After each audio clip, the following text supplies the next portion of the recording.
Hello student, हमने आपको बताया था गाउस का नियम चल रहा था। गाउस के नियम में मैंने आपको कुछ पॉइंट बताए थे उसको, ठीक है, उसके कुछ बिंदु बताए थे।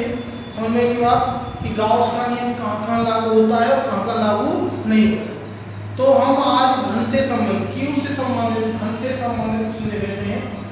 आज आते हैं घन क्यू से संबंधित प्रश्न, ठीक है। तो हम एक की बात करते हैं घन से क्यूब से संबंधित प्रश्न। तो पहली यदि कंडीशन बात करें हम, पहली कंडीशन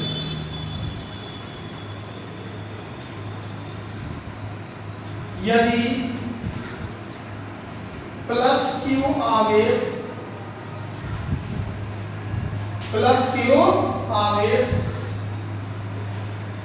घन के केंद्र पर स्थित हो। चलो घन बना लेते हैं। मैंने ये घन बनाया, घन की बात कर लेते हैं तो घन बनाते हैं। तो मैंने क्या किया, घन बनाया।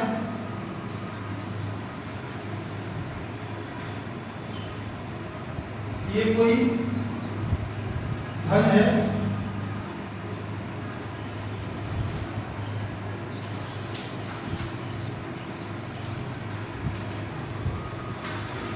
समझ में आई बात।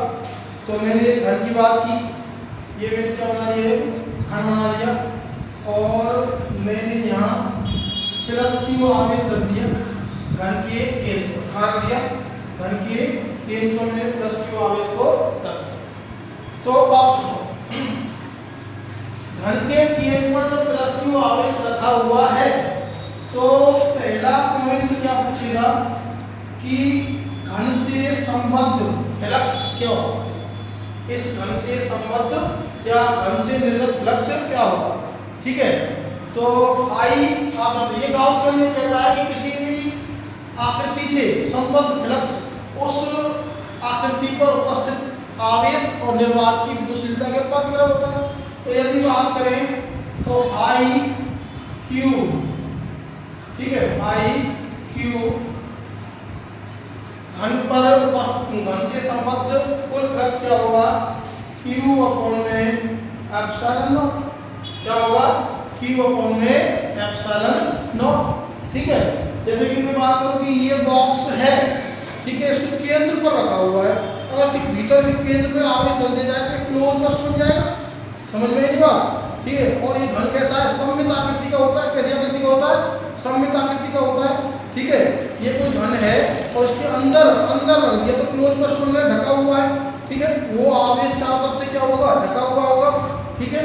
तो इस बॉक्स से निर्गत या संबद्ध कुल फ्लक्स कितना होगा, आई बराबर में क्यू अपॉन में एप्सिलॉन नॉट होगा, ठीक है। अब इसके देख लेते हैं प्रत्येक फेस से, सतह से। कितनी सतह है, 1 2 3 4 5 6। समझ में बात, ठीक है। तो कुल फ्लक्स क्यू अपॉन में एप्सिलॉन नॉट। तो प्रत्येक सतह ईच फेस के बट में कितना आया, कितने आया, प्रत्येक सतह के हिस्से में कितना आएगा, 6 का भाग दे देंगे। बेटाओ ये आवेश, इससे पहले आवेश की आप स्थिति देखेंगे। स्थिति कहाँ है, आवेश का रखा हुआ है, आवेश रखा हुआ है घन के केंद्र पर रखा हुआ है। अब घन के केंद्र पर रखा हुआ है प्लस क्यू आवेश, तो बंद पृष्ठ बन गया। घन के केंद्र पर बंद पृष्ठ बनेगा, आवेश रखा हुआ है चारों तरफ से।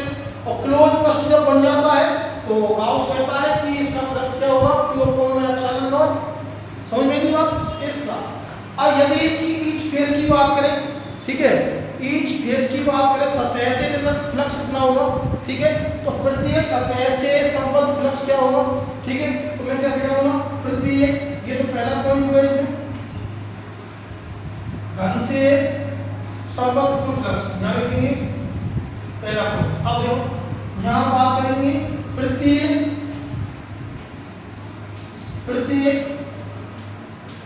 सतह से संबद्ध फ्लक्स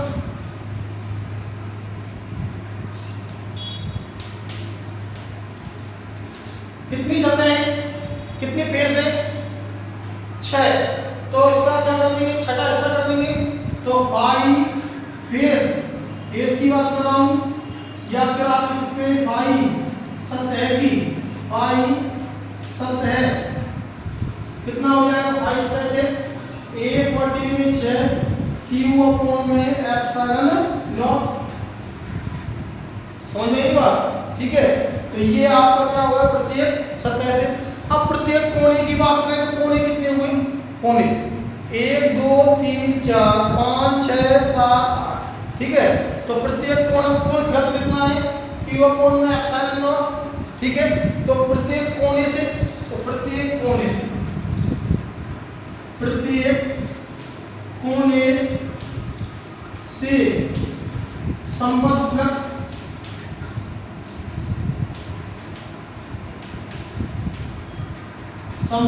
कितना होगा बेटा, पाई कोने के लिए, कॉर्नर के लिए प्रत्येक कोना कितना हो जाएगा, 1/8 क्यू अपॉन में एप्सिलॉन नॉट, ठीक है। अब बात करें कि किनारे, साइड, प्रत्येक साइड का कितना होगा, 1 2 3 4 5 6, ठीक है, 7 8 9 10 11 12, कितनी साइड हुई, 1 2 3 4, ठीक है, 5 6 7 8 9 10 11 12, कितनी साइड हुई, प्रत्येक साइड से कितना होगा, ठीक है। तो यहाँ प्रत्येक किनारे, या फिर भैया क्या कह सकते हैं, प्रत्येक किनारे या साइड से संबद्ध फ्लक्स कितना होगा, ठीक है। तो पाई साइड की बात करें, 1/12 क्यू अपॉन में एप्सिलॉन नॉट। तो मैंने जितनी भी स्थिति थी आपको सभी बताई, किसके लिए बताई मैंने बताई कि जब प्लस क्यू आवेश रखा हुआ हो घन के केंद्र पर, रखा हो घन के केंद्र, यदि प्लस क्यू आवेश घन के केंद्र में रखा हुआ हो तो मेरी ये सब स्थिति बनेगी। तो मैंने आपको ये बनाई, तो आपको पहला एक पूरा उतारेंगे, नोट करेंगे फटाफट जल्दी।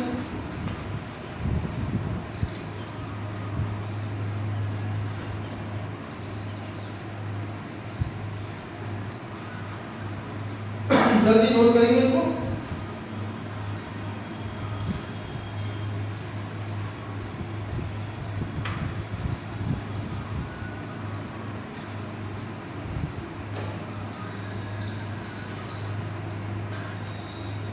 फटाफट नोट करो।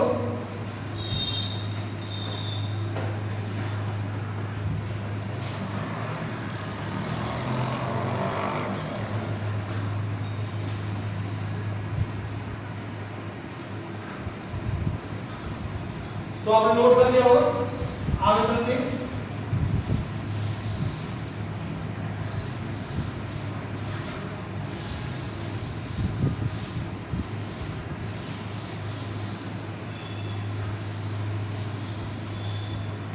तो देखो दूसरा पॉइंट बात करें हम,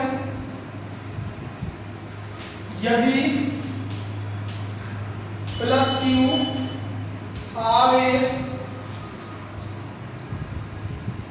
घन की सतह के मध्य बिंदु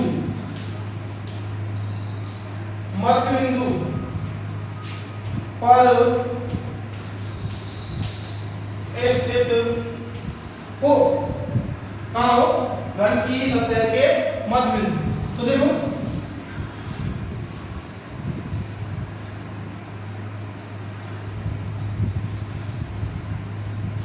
ये मैंने कोई घन का निर्माण किया, ये घन बनाया मैंने कोई,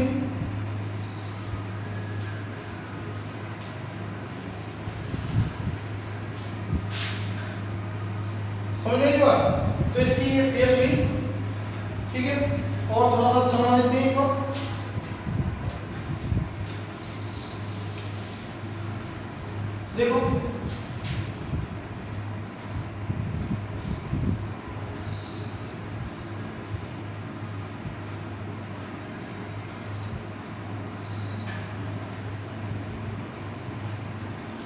ये मेरी घन की बात थी।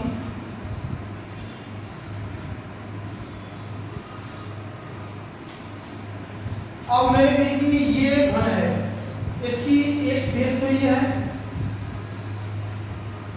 और इस बेस के यहाँ प्लस की आवेश रखा हुआ है, के रखा हुआ है के। जैसे मैंने बात की ये घन है, इसकी ये 6 फेस होंगी। कितनी फेस होंगी? 6 सतह होंगी। 1 2 3 4 5 6।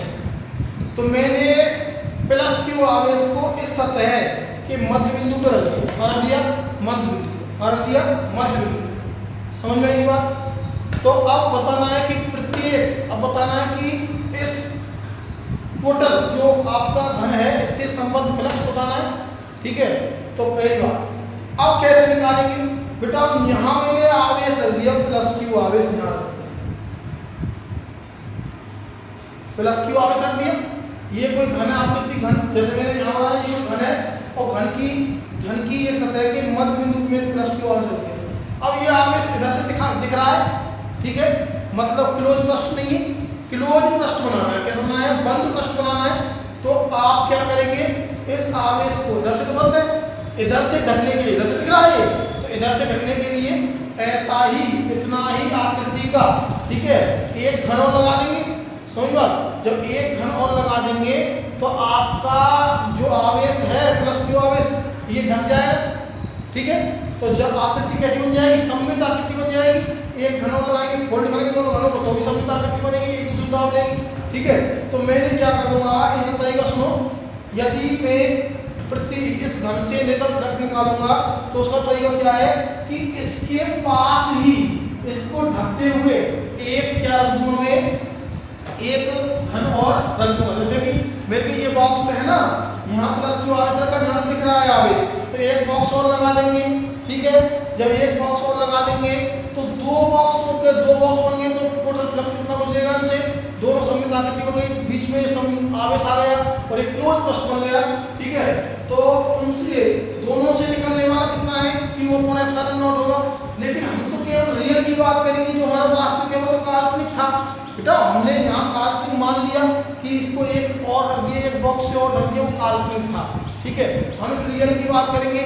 लेकिन काल्पनिक को जब ढका तो एक क्लोज पृष्ठ बना, क्लोज सरफेस बनी, तो जब ढका तो उन दोनों से निर्गत फ्लक्स कितना हुआ? Q upon epsilon not. ठीक है, लेकिन हम रियल की बात करेंगे तो रियल से कितना होगा? इसका आधा होगा, क्योंकि दोनों से कितना निकल रहा है? Q upon epsilon not. तो हम रियल पहले अपनी वास्तविक जो लिया है आपने घन उसकी बात कर रहे हैं, तो उससे कितना होगा? आधा होगा। ठीक है, तो इसका रीजन में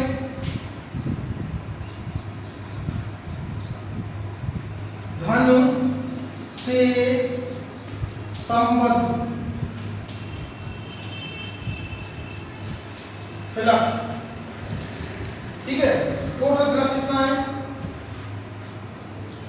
टोटल फ्लक्स है भैया Q अपॉन में एप्सिलॉन नॉट। ये तो पास में एक और रख दिया तो है, लेकिन हमको केवल इसकी बात करनी है, एक की बात करनी है। तो एक की बात करनी है तो क्या कर देंगे? आधा कर देंगे, तो ये घन से संबद्ध फ्लक्स आ जाएगा। ठीक है, अब बात करें प्रत्येक सतह ईच फेस से कितना फ्लक्स गुजरेगा। ठीक है, तो बेटा यदि ईच फेस की बात करें तो देखो यहाँ से विद्युत क्षेत्र रेखाएं जाएंगी और सारी फेसों में क्या करेंगी? और सारी सतहों में क्या करेंगी? प्रवेश करेंगी। तो यहाँ ईच में जब सतह कितनी है? यहाँ तो कहेंगे साहब घन में सतह है, यहाँ आवेश रखा हुआ है, तो जिस पृष्ठ से विद्युत क्षेत्र रेखाएं, जिस सतह से विद्युत क्षेत्र रेखाएं जाएंगी तो वो तो क्या होंगी? पैरेलल होंगी। लेकिन और जो फेस है इसमें प्रवेश करेंगी, इसमें प्रवेश करेंगी, इसमें प्रवेश करेंगी, इसमें प्रवेश करेंगी। ठीक है, तो फ्लक्स केवल वहीं पर उसी फेस से, उसी सतह से एसोसिएट होगा, उसी सतह से संबद्ध होगा जिनमें विद्युत क्षेत्र रेखाएं प्रवेश करती हैं। अब इसमें प्रवेश थोड़ी कर रही है, यहाँ तो आवेश रखा हुआ है बेटा। समझ में आई बात? यहाँ तो आवेश रखा हुआ है तो यहाँ प्रवेश थोड़ी कर रही है। यहाँ तो इसके क्या है? पृष्ठ के समांतर है, लेकिन और पृष्ठों में क्या, और सतहों में क्या कर रही है? प्रवेश कर रही है। तो अब इसके लिए सतह कितनी हुई? 5। कितनी हुई? 5। तो प्रत्येक सतह से कितना हो जाएगा? 1/5। इसका 5 1/5 क्या कर देंगे? इसमें गुणा कर देंगे। समझ में आई बात? बेटाओ 6 प्रश्न है, लेकिन इससे संबंध नहीं होगा फ्लक्स। क्यों नहीं होगा? क्योंकि इससे तो निकल रही है, समांतर निकल रही है, लेकिन और जो सतह हैं उनमें क्या कर रही है, प्रवेश कर रही है। तो अब सतह कितनी होंगी, 5। ठीक है, तो प्रत्येक सतह से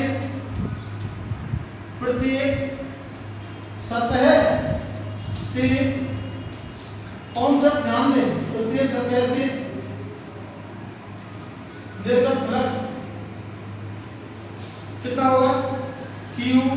फेस की बात कर रहे हैं, 1/5, ठीक है, इनटू में 1/Q/2 2ε0, कितना हो जाएगा, I फेस बराबर में 1/10 Q/ε0। ठीक है, और बाकी किनारों से कोणों से उत्पन्न हो गई। तो ये 2 पॉइंट जो मैंने आपको एक कॉन्सेप्ट बताया, जिस फेस पर, जिस सतह पर आवेश रखा हुआ है वह सतह कोई भी फ्लक्स एसोसिएट नहीं करेगी, उस सतह से कोई भी फ्लक्स संबद्ध नहीं होगा। लेकिन वहां से जो इलेक्ट्रिक फोर्स लाइन है, ठीक है, वो विद्युत क्षेत्र रेखाएं, विद्युत बल रेखाएं जिन सतहों में प्रवेश कर सकती हैं, तो वो 5 सतह बची। तो इसलिए 5 के 1/5 कर दिया, वो कुल फ्लक्स ये है। तो एक प्रत्येक सतह के लिए 5 सतह हैं, तो 5 का 1/5 कर दिया, गुणा कर दिया। तो फटाफट इसको नोट कर लो जल्दी, दूसरे पॉइंट।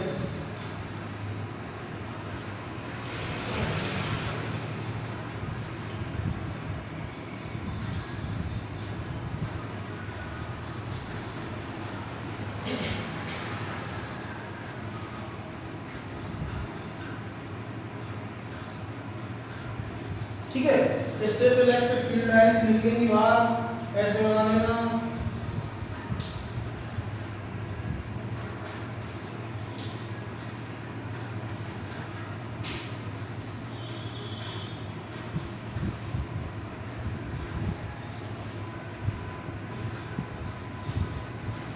हाँ, आगे देखो,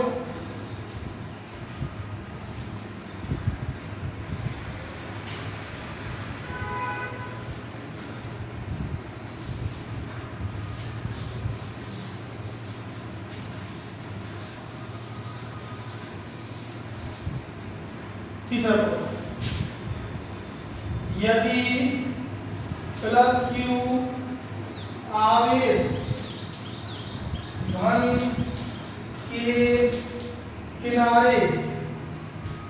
घन के किनारे के मध्य बिंदु पर स्थित हो। ठीक है, जैसे मैंने ये बनाया घन, ये बन गया आपका कोई घन Q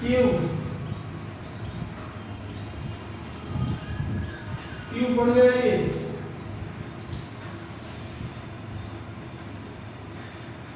ठीक है, ये इसका किनारे हुए, ये किनारा है, ये कह रहा है इस किनारे कहाँ हो, मध्य बिंदु पे स्थित हो, यहाँ हो +Q आवेश। अब बात करते हैं, ठीक है, तो ये क्या कह रहा है, ये किनारे हैं, 1 2 ये किनारे हैं। मैंने कहा रख दिया, मैंने यहाँ रख दिया भैया, मैंने यहाँ +Q आवेश रखा।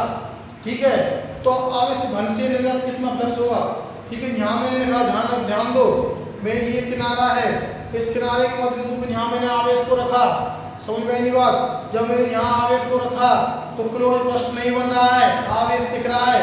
इस आवेश को ढकने के लिए इस बॉक्स के भी यहाँ आवेश रखा, इस बॉक्स के आवेश को ढकने के लिए आप क्या करेंगे, एक बॉक्स इधर लगा देंगे, एक बॉक्स इधर लगा देंगे, एक बॉक्स इधर लगा देंगे, 3 बॉक्स और लगा देंगे, एक इधर लगाएंगे, एक यहाँ लगाएंगे, एक यहाँ लगाएंगे, तो 3 बॉक्स और लगा देंगे, एक यहाँ ईंट मान लो, एक ईंट है उसके किनारे पे रखा हुआ है। इसको ढकने के लिए आप क्लोज पृष्ठ बनाने के लिए एक बॉक्स इधर लगाएंगे, एक बॉक्स इधर लगाएंगे, एक यहाँ लगाएंगे, तो कितने बॉक्स हो गए, 4। ठीक है, लेकिन हमको रियल बॉक्स हमारा कितना है, 1। तो ठीक है, इन चारों बॉक्स से निकलने वाला फ्लक्स कितना होगा, Q/ε0। ठीक है, क्योंकि सममित संरचना बन गई। ध्यान सुनो, इन 4, एक बॉक्स यहाँ लगाएंगे, एक बॉक्स इधर लगाएंगे, एक बॉक्स इधर लगाएंगे, 4 बॉक्सों से गिर जाएगा आवेश बीच में, तो दिखेगा ही नहीं, क्लोज पृष्ठ बन जाएगा। अब अब 4 बॉक्सों से कितना फ्लक्स एसोसिएट होगा, Q अपॉन में एप्सिलॉन नॉट। लेकिन एक जो रियल है जिसकी बात कर रहे हैं हम, ये तो काल्पनिक माने ही मैंने, ठीक है, रियल तो एक है, तो उससे कितना होगा 1/4। समझ में आई बात, ठीक है। तो देखो घन से संबद्ध फ्लक्स, ठीक है, कितना होगा आई क्यू, कितना होगा 1/4 Q अपॉन में एप्सिलॉन नॉट। क्योंकि यहाँ मैंने रखा आवेश 4, 3 और लगा दिए बॉक्स, जिससे ये आवेश ढक गया, दिखना नहीं चाहिए, क्लोज पृष्ठ बन गया। जब क्लोज पृष्ठ बन गया तो 4 से निर्गत फ्लक्स गाउस का नियम कहता है टोटल जो संरचना पृष्ठ बना उससे निर्गत फ्लक्स है Q अपॉन एप्सिलॉन नॉट। तो 1 से कितना होगा, हमारे पास तो केवल 1 है, तो 1/4 Q अपॉन एप्सिलॉन नॉट, ठीक है। अब प्रत्येक फेज से अब इसके यहाँ जब आवेश रखा हुआ है तो इसके कांटेक्ट में कितनी फेस है बताओ। एक तो ये है डायरेक्ट कांटेक्ट में कितनी फेस है, जितनी फेस है उनसे तो फ्लक्स एसोसिएट होगा ही नहीं, संबद्ध होगा ही नहीं, मेरे भी आवेश जितनी फेसों को टच कर रहा है वो डायरेक्ट कांटेक्ट में है। तो एक यहाँ आवेश रखा हुआ तो इस फेस को से फ्लक्स उत्पन्न नहीं होगा, इस फेस से फ्लक्स संबद्ध नहीं होगा। बाकी बची कितनी 4, कितनी बची 4। समझ में आएगी बात, सबके समझ में 6 फेस होती हैं, दो से आवेश डायरेक्टली कनेक्टेड है, यहाँ आवेश रखा हुआ इससे और इससे, तो 4 से कैसे निकालेंगे, तो प्रत्येक सतह से संबद्ध फ्लक्स कितना हो जाएगा Q फेस। इस कंडीशन में 1/4 में 4 गुणा कर दिया, ठीक है, 16 Q अपॉन में एप्सिलॉन नॉट। फटाफट नोट करोगे इसको जल्दी,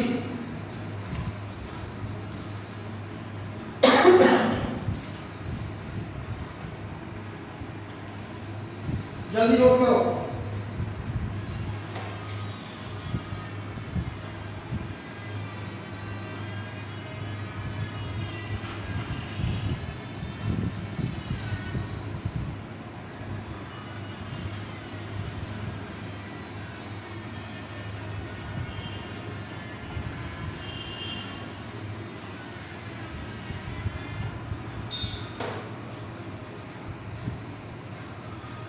हाँ देखो अगला चौथा बता देते हैं।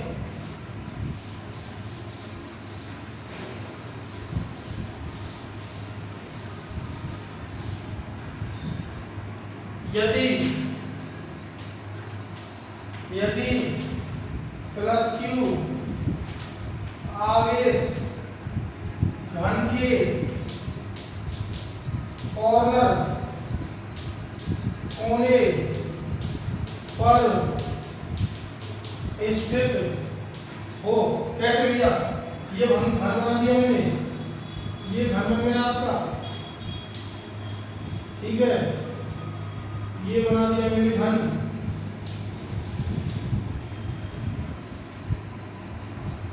यहाँ कोने पे रख दिया मैंने प्लस Q कितना दिया, प्लस Q आवेश, ये बॉक्स है घन का, यहाँ कोने पे मैंने रख दिया, ठीक है। अब ये अब देखो, अब इसको ढकने के लिए क्लोज बॉक्स बनाने के लिए 1 2 3 4 तो नीचे बॉक्स आ जाएंगे, यहाँ रख दिया, ठीक है, लेकिन ऊपर से दिख रहा है ये, ठीक है।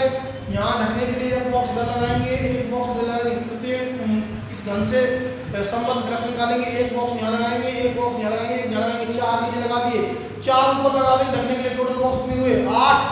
हमको इसकी बात करनी है केवल, तो इससे निर्गत कितना होगा 1/8 हो जाएगा Q अपॉन एप्सिलॉन नॉट का, ठीक है।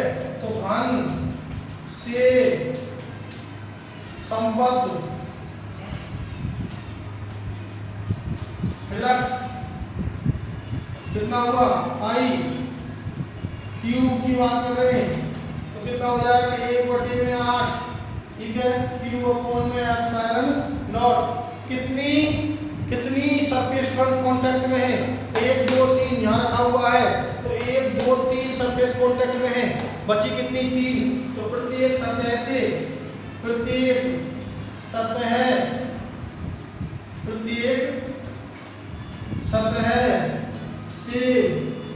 संबद्ध फ्लक्स कितना होगा फाई फेस आप कितनी तीनों का करेंगे तो 1/24 क्यू अपॉन में एप्सिलॉन नॉट। ठीक है, तो मैंने आपको इसकी सब कंडीशन कराई, फटाफट नोट करो जल्दी जल्दी नोट करेंगे, जल्दी फटाफट नोट करेंगे।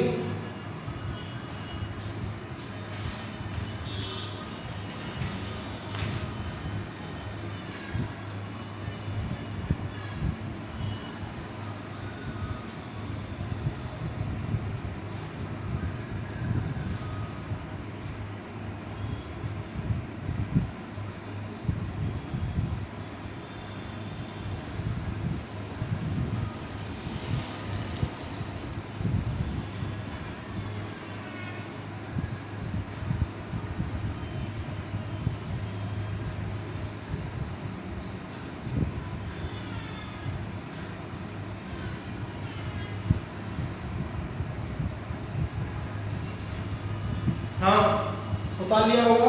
आगे बात करते हैं गाउस के नियम की व्युत्पत्ति। अब मैं गाउस के नियम को प्रूव कराने जा रहा हूं आपको। ठीक है, गाउस के नियम की व्युत्पत्ति की बात करते हैं। गाउस के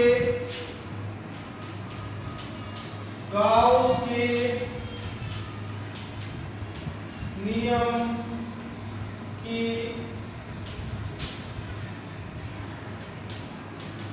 व्युत्पत्ति मतलब प्रूफ। ठीक है, सिद्ध करेंगे गाउस के नियम को। गाउस के नियम की व्युत्पत्ति कैसे करेंगे? सिंपल सी बात है, ये कोई प्लस क्यू आवेश है। ठीक है, ये कोई क्या है? प्लस क्यू आवेश है। यहां दोबारा देख लेते हैं एक बार। इस बिंदु पर प्लस क्यू आवेश रखा हुआ है, प्लस क्यू। ठीक है, बिंदु वो है, तो हम क्या करेंगे? एक गोलाकार कैसा गोलीय गाउस के नियम कि जब गाउस का नियम हम चालू करते, गाउस का नियम हल करते हैं या गाउस के नियम की बात करते हैं, तो हमें एक पृष्ठ चाहिए, काल्पनिक पृष्ठ। सममित कैसा होता है? सममित। तो देखो मैंने एक सममित पृष्ठ मान लिया, ये कोई सममित पृष्ठ की कल्पना की, मेरे गोलीय काल्पनिक पृष्ठ है। ठीक है, उसकी मैंने कल्पना की और इसके केंद्र पर क्या रखा हुआ है?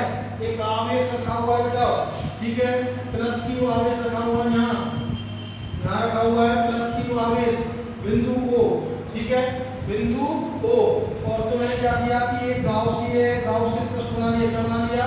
गाउसिय पृष्ठ बना लिया। एक काल्पनिक पृष्ठ की कल्पना करते हैं, गोलीय काल्पनिक पृष्ठ की।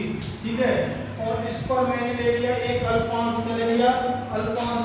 ये ले लिया मैंने अल्पांश, ये ले लिया अल्पांश। ठीक है, अब यहाँ प्लस क्यू आवेश का जो क्षेत्र का बाहर अल्पांश ले लिया AB। क्या ले लिया? अल्पांश AB। तो प्लस क्यू आवेश का जो क्षेत्र की दिशा बाहर की होगी, ई वेक्टर आप जानते हैं, प्लस क्यू से विद्युत क्षेत्र रेखाएं बाहर निकलती हैं और विद्युत क्षेत्र रेखाओं की दिशा में सीधी दिशा होती है विद्युत क्षेत्र की। समझ में आई बात? तो यहाँ मैंने एक अल्पांश भाग की कल्पना की। ये अल्पांश है जिसका क्षेत्र कितना है? DA। अच्छा, अल्पांश क्षेत्रफल की दिशा कहाँ होगी? पृष्ठ के लंबवत बाहर की ओर। तो पृष्ठ, ये पृष्ठ है, इस पृष्ठ के लंबवत बाहर की ओर होगी इसकी दिशा। तो DA। समझ में आई बात? ठीक है, DA वेक्टर अल्पांश है, मान लिया DS मान लो, कोई दिक्कत नहीं है, DS मान लेते हैं। तो DS वेक्टर। समझ में आई बात? एक अल्पांश क्षेत्रफल लिया। ठीक है, अब देखो दोनों की दिशा समान है। यहाँ ई वेक्टर की दिशा और DS वेक्टर। भाई ई वेक्टर तो होगा प्लस क्यू आवेश यहाँ रखा हुआ है, इसकी प्लस क्यू आवेश से विद्युत क्षेत्र रेखाएं बाहर निकलती है त्रिज्यीय रूप में। कैसे? त्रिज्यीय रूप में। तो यहाँ ऐसे बाहर निकलेंगी, इधर उधर बाहर निकलेंगी। तो यहाँ पे मैंने विद्युत क्षेत्र की दिशा त्रिज्यीय रूप में बाहर की होगी। यहाँ मैंने एक अल्पांश लिया, ये अल्पांश लिया, अल्पांश है AB जिसका क्षेत्रफल कितना है? DS। ठीक है, DS वेक्टर अल्पांश क्षेत्रफल और अल्पांश क्षेत्रफल या सदिश क्षेत्रफल है, इसकी दिशा कहाँ होगी? तल के लंबवत बाहर की ओर। तो ये तल है, इसके लंबवत बाहर की ओर। तो यहाँ थीटा कितना हो जाता है? थीटा बराबर हो जाता है 0 डिग्री। किसके बाद? ई वेक्टर और DS वेक्टर की दोनों की दिशा क्या है? समान है। समझ में आई बात? ठीक है, तो फटाफट आप चित्र बनाओ, डायग्राम बनाओ जल्दी।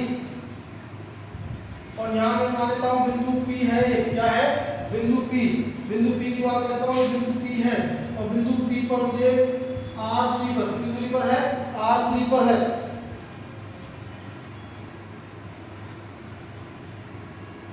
जल्दी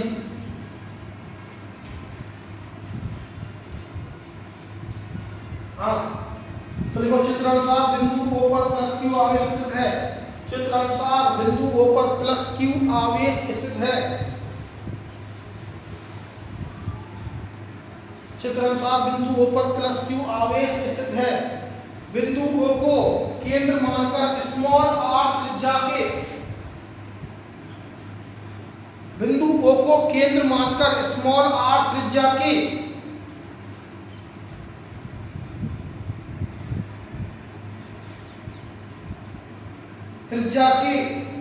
गाउसियन गोलीय पृष्ठ की कल्पना करते हैं, गाउसियन गोलीय पृष्ठ की, गाउसियन पृष्ठ होना चाहिए, वो गाउसियन गोलीय पृष्ठ की कल्पना करते हैं, गाउसियन गोलीय पृष्ठ की कल्पना करते हैं।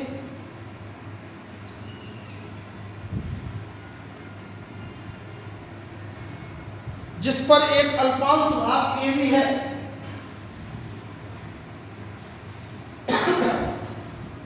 जिस पर एक अल्पांश भाग AB है, जिस पर एक अल्पांश भाग AB है, जिसका क्षेत्रफल ds है, ds वेक्टर है, जिसका क्षेत्रफल सदिश, जिसका क्षेत्रफल सदिश ds वेक्टर है, जिसका क्षेत्रफल सदिश ds वेक्टर है, जिसका क्षेत्रफल सदिश ds वेक्टर है। तो देखो अल्पांश, पहले अल्पांश भाग की बात करते हैं, अल्पांश भाग से निर्गत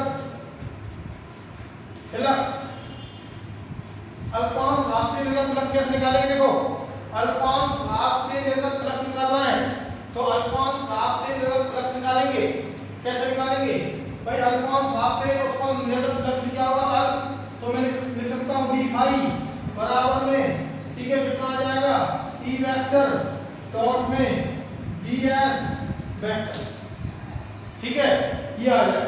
अच्छा आप जानते हैं E वेक्टर व ds वेक्टर अनुदिश हैं, कैसे हैं, एक ही दिशा में अनुदिश हैं, जब अनुदिश हैं तो थीटा बराबर कितना हो जाएगा 0 डिग्री, कितना हो जाएगा 0 डिग्री, समझ में। तो आगे मैं बात करूं d फाई बराबर में E ds cos थीटा, इसको हल करने पे E vector dot ds vector क्या होता है, E ds cos थीटा, ठीक है, E ds cos थीटा, कोई दिक्कत।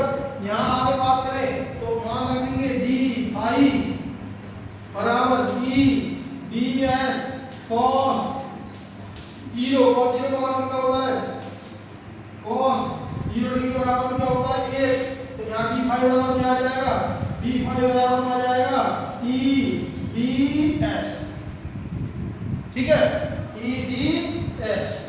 ये तो अल्पांश के कारण फ्लक्स आया है, यदि संपूर्ण पृष्ठ के कारण निकालेंगे तो क्या आ जाएगा, अतः संपूर्ण पृष्ठ के कारण, ठीक है, तो देखो अतः संपूर्ण, ये तो अल्पांश से आया था, अतः संपूर्ण पृष्ठ से निर्गत फ्लक्स निकालेंगे, फ्लक्स कैसे निकालेंगे भैया, समाकलन करेंगे, क्या करेंगे समाकलन, ठीक है। अब बंद पृष्ठ है, कैसा पृष्ठ है, बंद पृष्ठ है, समाकलन करेंगे d फाई बराबर में समाकलन E ds, ठीक है, जब समाकलन करेंगे तो d फाई का समाकलन क्या हो जाएगा, फाई E मान आ जाएगा, और ds का समाकलन क्या होगा, s होता है, और s गोले का क्षेत्रफल होता है, और गोले का क्षेत्रफल क्या होता है 4 पाई r स्क्वायर, गोले का पृष्ठ क्षेत्रफल क्या होता है 4 पाई r स्क्वायर, ठीक है, तो s बराबर में 4 पाई r स्क्वायर, भैया ds का समाकलन s और s के क्या लिखेंगे 4 पाई r स्क्वायर, यहाँ में पाई बराबर में, ठीक है, यहाँ लिखते हैं, यहाँ उतार लो पहले इसको,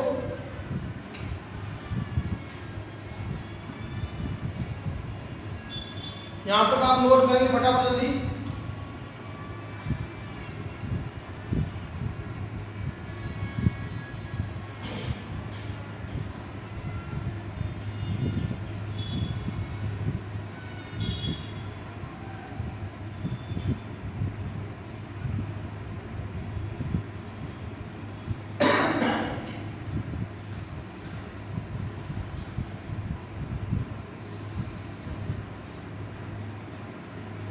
हाँ, पहले मैंने सबसे पहले अल्पांश भाग के कारण फ्लक्स निकाला।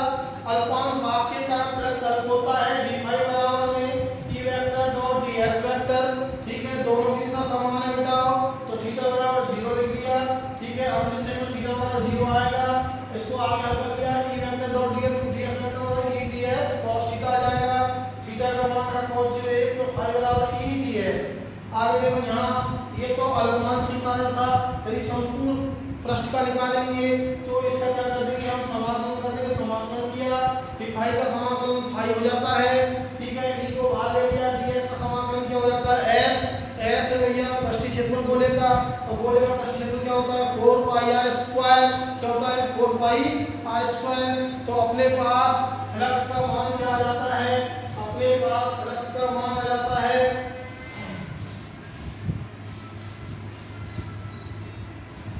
ठीक है, यहाँ तक आपने उतार लिया होगा। ठीक है, तो अपने पास फ्लक्स रहता है फाई बराबर में e 4 पाई r स्क्वायर। ये अपने पास क्या रहता है, फ्लक्स आ जाता है। और इसको मैं समीकरण नंबर डाल देता हूँ, क्या देता हूँ, समीकरण नंबर 1 डाल देता हूँ।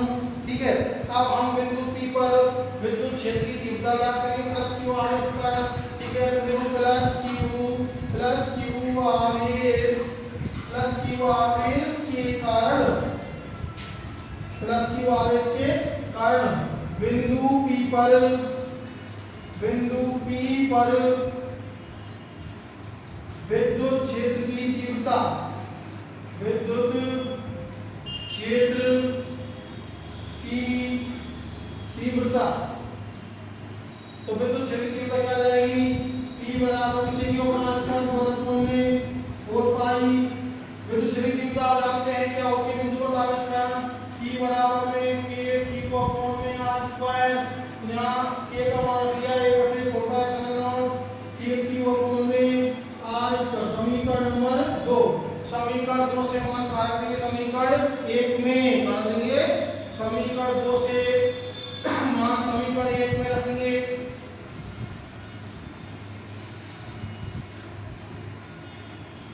तो यहाँ देखो समीकरण 2 से मान 1 में रखने पर रख देते हैं।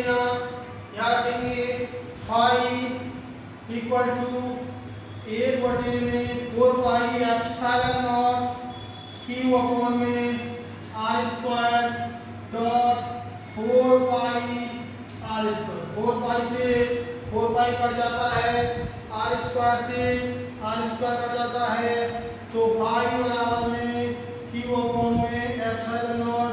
और ये किसका नियम होता है, गाउस का नियम होता है। किसका नियम होता है, गाउस का नियम। पाई बराबर में q अपॉन में एप्सिलॉन नॉट किसका नियम होता है, गाउस का नियम होता है।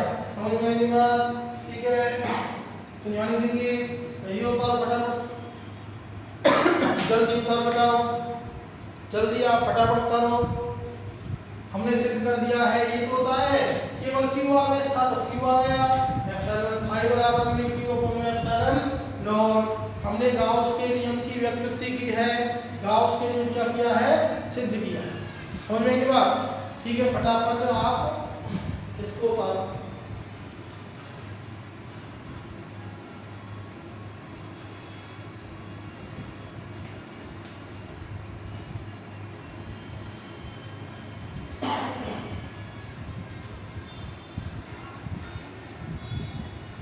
नीचे लिखेंगे यही गाउस का नियम है, इसको समीकरण नंबर 3 दे देना और दे देना यही गाउस का नियम है।